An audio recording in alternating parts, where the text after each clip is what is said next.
Hello everyone! Do you remember the old fantasy action movie Screamers?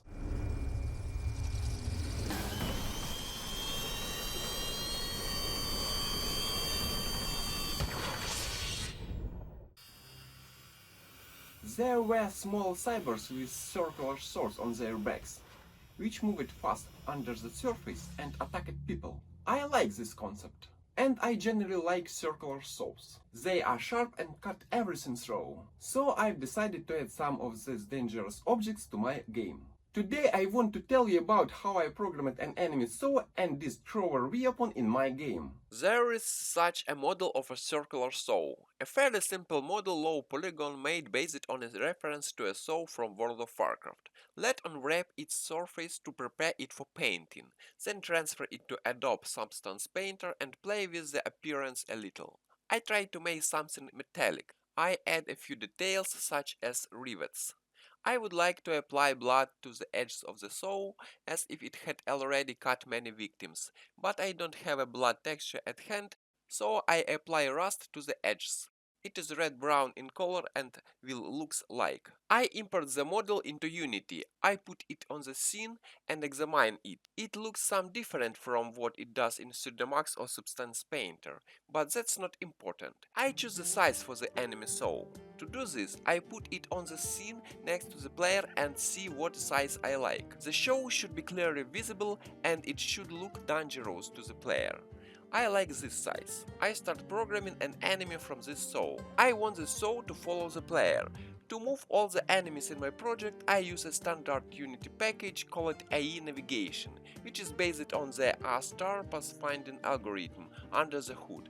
Before using it, it's needed to bake the allowed area of movement, and I can see on which area the enemies will be able to pursue me alone. They will not be able to pass through the columns and trees, around which a small empty zone is left. To start, I set the movement speed for the saw to be approximately the same as the player's. To make the saw chase the player 10 times per second, I direct the saw towards the player, and now it just pursues me, silently and relentlessly. The saw is following the player like some kind of stray cat, begging for food.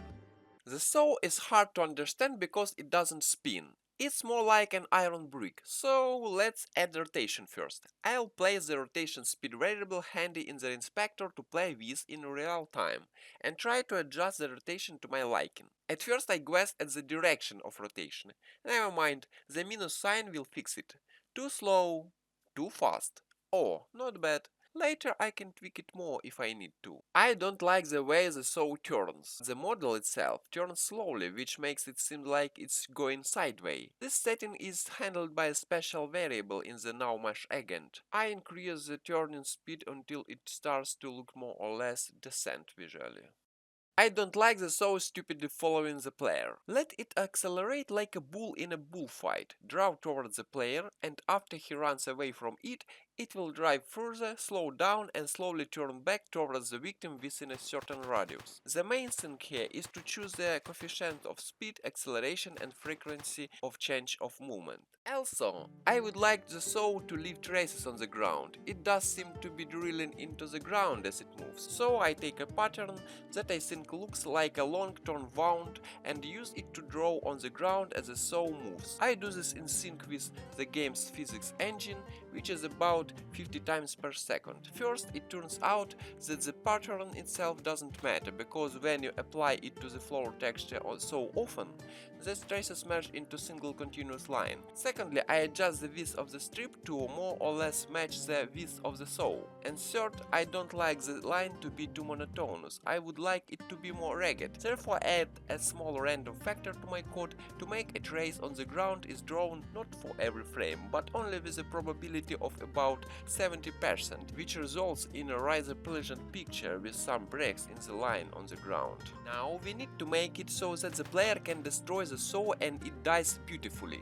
To To do this, we need to add a collider on the saw, which will be responsible for determining whether the saw is hit by player's bullet. There is a nuance here. The saw doesn't protrude high enough from the ground, and the player's bullets always fly exactly at the height of 1 meter above the ground. Therefore, I make the collider for the saw in such a way it is at a sufficient level to register the bullet hit. And what kind of death animation should I make for a circular saw? The saw has no arms, legs or face to display the full depth of disappointment at the moment of its destruction. Therefore, I do it as follows. When the saw's health reaches 0, it jumps out of the ground, flies forward a little and falls to the ground like a silent piece of iron. At this point, using a script, I switch the saw's collider so that it can no longer collide with other units and bullets on the scene, but only with solid objects such as floor or columns. Thus, gameplay-wise, the saw is out of the game at the moment of death, but visually it can still roll beautifully and hit some obstacles.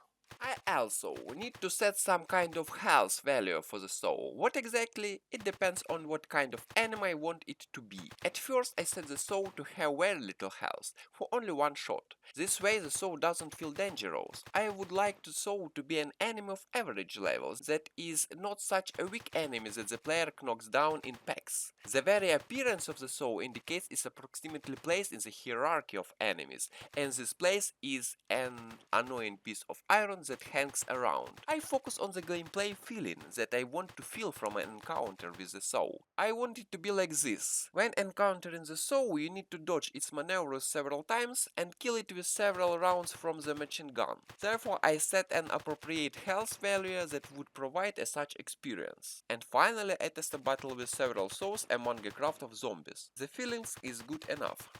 It's time to add special effects for this enemy. I find a few free sounds, try to choose the most suitable one.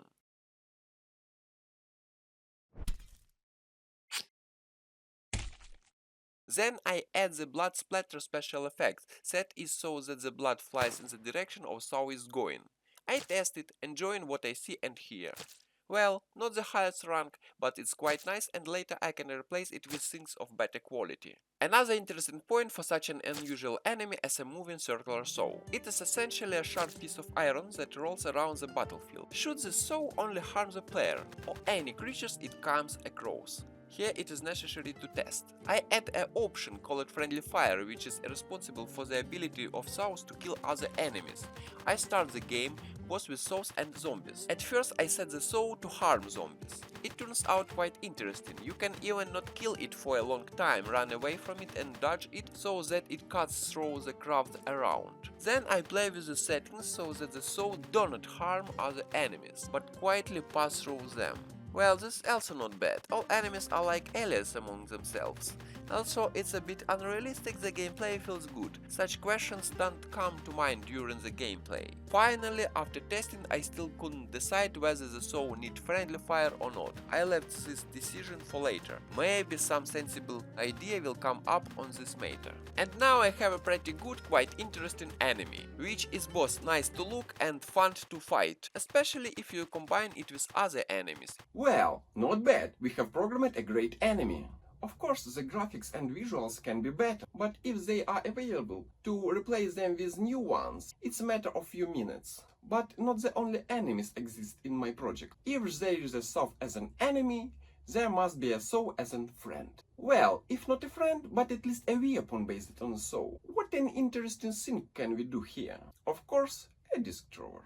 I take the same model for the disc, but without the metal rusty texture, because the discs that fly out of the player's weapon haven't been stained with the blood of enemies. For that I threw a few zombies onto the scene and placed them next to the player to access the approximate scale of the model. The disc should look good next to topical enemies and not to be small. I like this size. I add a collider to the disc, which will be responsible for registering collision with other objects. I make it approximately the same size as the shape of the disc itself. To begin with, I make the saw simply fly out and move straight, cutting everything on its path and passing through enemies. There is a nuance here. When the disc appears on the starting point, a collision with the player is immediately detected, because the saw is quite wide. I do such a trick. At the beginning the disk appears without a collider at all, that is, does not collide with anything, and the collider is turned on after 0.1 second, which the disk fly away a certain small distance. It looks bad when a giant disk is flying out of a small weapon. I can smooth it out a bit visually, make it smoother. At the beginning I make the disk have 0 size and smoothly but very quickly crease to its default size. It looks like this, much nicer. I immediately add sounds and special effects. I try several sounds.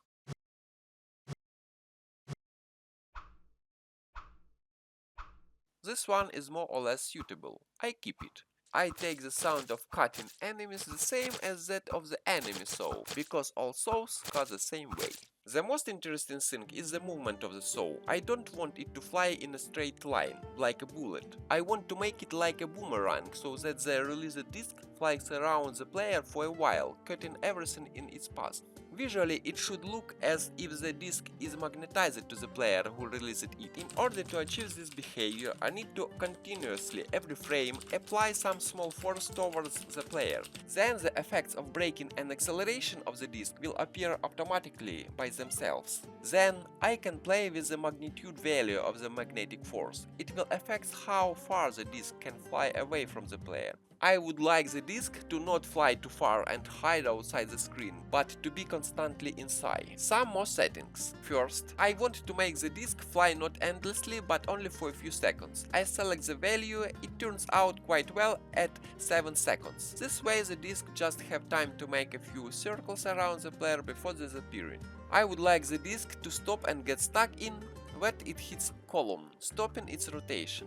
And after a few seconds it quietly disappears from sight. Using the disc thrower in a narrow space can be an interesting challenge for the player, how to launch discs and how to run away from them so that they do not constantly get stuck in the walls. Let's see how using a disc thrower looks in real combat conditions. There are crowds of zombies around and I launch discs that shred them all around. But there is one question more. Should the disc harm the player himself? This changes the gameplay quite a bit when using this weapon, because then the player has to constantly dodge his own disc, which can be difficult. Therefore I leave this question unresolved for now. Perhaps further development of the project will lead to some solution. Perhaps as an option I can make the disc harm the player at the beginning of the game, but after leveling up or buying some modification they become harmless.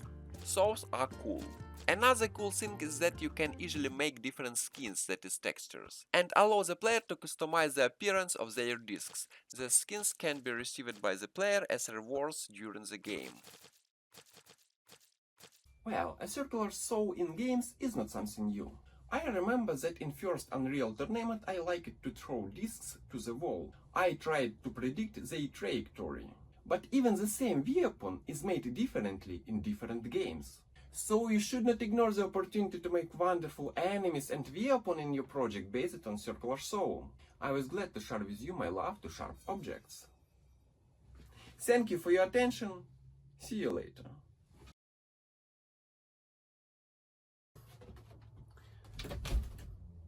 What an interesting thing can we do here? Of course, a disc thrower. Of course, a disc thrower. Of course, a disc thrower. Lie, lie, lie. La, la, la. Wait, I have an idea. What would happen if I shoot the disc to the enemy saw?